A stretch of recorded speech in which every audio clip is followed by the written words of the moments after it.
So kamar yadda Assalamu alaikum warahmatullah. So kamar yadda na gaya muku cewa zan zo muku da bidiyo yadda ake amfani da wannan application ɗin wato na Base domin samun riba da kuma samun reward. So kamar yadda kuke gani nan cikin application ɗin ne, wannan shi ne fuska na application ɗin nawa. So abubuwan da ake cikin wannan application domin a samu reward duk sati kamar da suka faɗi da kuma wasu features waɗanda ma ba su faɗi wanda za su zo suna da yawa. Na ɗaya akwai trade, na biyu akwai posting, na uku kuma akwai following. So idan kun shigo cikin application ɗin naku kamar haka yadda kuke gani, za ku taɓa kan profile ɗin nan ne haka. Bayan kun kalli wancan bidiyon na farko da na ajiye muku yadda ake buɗewa kuma kun verify. So idan kun shiga a cikin wannan profile naku za ku taɓa kan wato view profile. Idan kun taɓa kan view profile shi zai baku dama ku ga posting naku, ku ga asset naku. Idan kun duba nan asset ɗina ne, ina da STC da Ethereum da waɗannan dai. So kamar yadda kuke gani. So idan kun duba haka za ku ga cewa wannan su ne assets ɗin da ke gare ni. So wannan kuma su ne posting ɗin da ni. To har da posting ɗin da mutum ya yi suna biyan shi, za su na payment ɗin mutum. Sannan kuma idan ka yi posting kana iya trading akan wannan posting.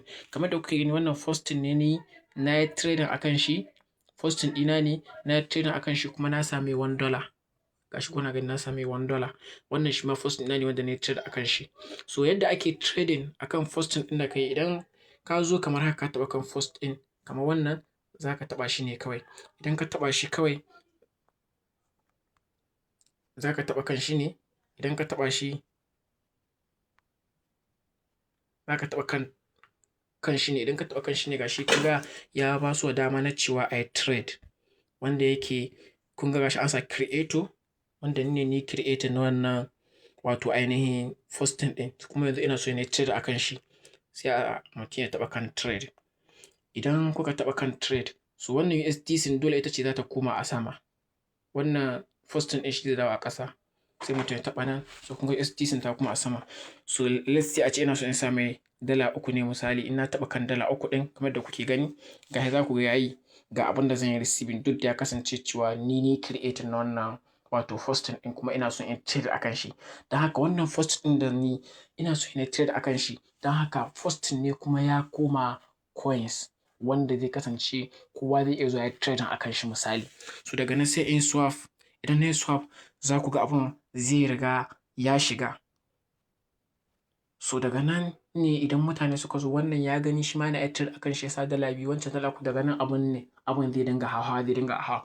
To da kaga ka samu wata riba kai da kai kake da posting ɗin da kuma waɗanda suka shigo suka yi depositing, kowa ya ga ya samu wata riba sai mutum ya ƙoƙari ya fita. Shi ne kawai. Wannan shi ne yadda ake yin trading akan duk posting ɗin da ka yi. Bayan ka yi posting idan ka ga dama kana iya trade akan shi kuma kana iya sa mai kuɗi. So don haka duk cikin ku duk wanda ya posting to ku dinga trade akan posting domin kuna samun riba duk sati na Allah za su biya. Wannan shi ne. Sannan nan shi ne wurin trade ɗin shi ma. Wanda idan kun zo shi kuma zai ba ku dama ku ga creators. Wato creators waɗanda suka creating na coins wato kamar coins wanda suka creating nasu.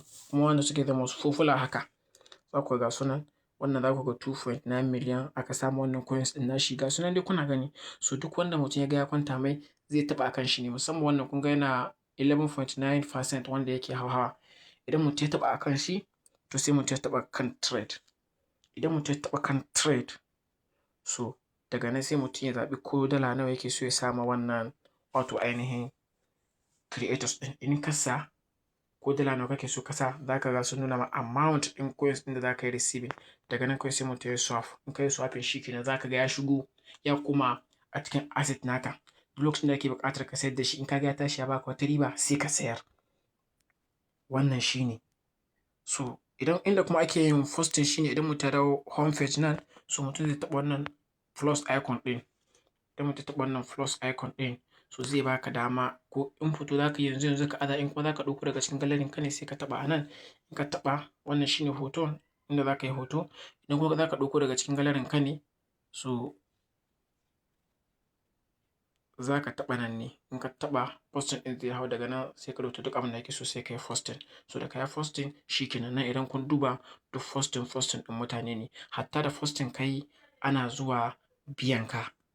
Komai in kai trade za su biya ka, in kai posting za su biya ka, duk suka ce za su dinga biyan mutane. So don haka wannan best app ɗin ya zo da features da dama, first to serve first to achieve ne, musamman idan mutum ya dage. Inda kuma ake following na mutane, idan mutum ya zo za ka shiga cikin profile naka, idan ka shiga cikin profile naka za ka ga already za ka ga followers, za ka ga viewers. To kun gani da followers da viewers ba ko ɗaya, saboda duka abin kun san ba a yi ma sati 2 da buɗa shi ba.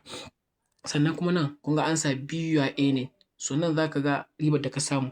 Na gaya muku suna biya akan posting, so idan ka zo nan za ka ga first earning, wato posting ɗin da ka yi, abin da ka samu akan posting ɗinka, saboda hatta da posting za su biya ka. Nan za ku ga 0 ba wani abu wanda sun ka fara biya. Nan kuma coin creator coin earning, wanda na gaya muku, wanda in ka yi posting za ka iya wato ainihin trading akan shi, shine creator coin earning. So kun ga hannun shi ma 0.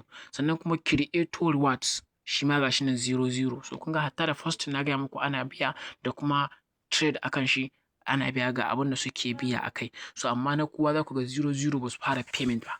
So kar ku bari a bar ku a baya, ku yi ƙoƙari ku buɗe wannan app ɗin. Sannan mutum ya yi ta posting, a dinga posting kuma mai muhimmanci. Sannan duk posting ɗin da kai ya kasance kana da wata dalolinka na USDC ake buƙata, wanda za ka dinga trade akan wannan ainihin coins ɗin,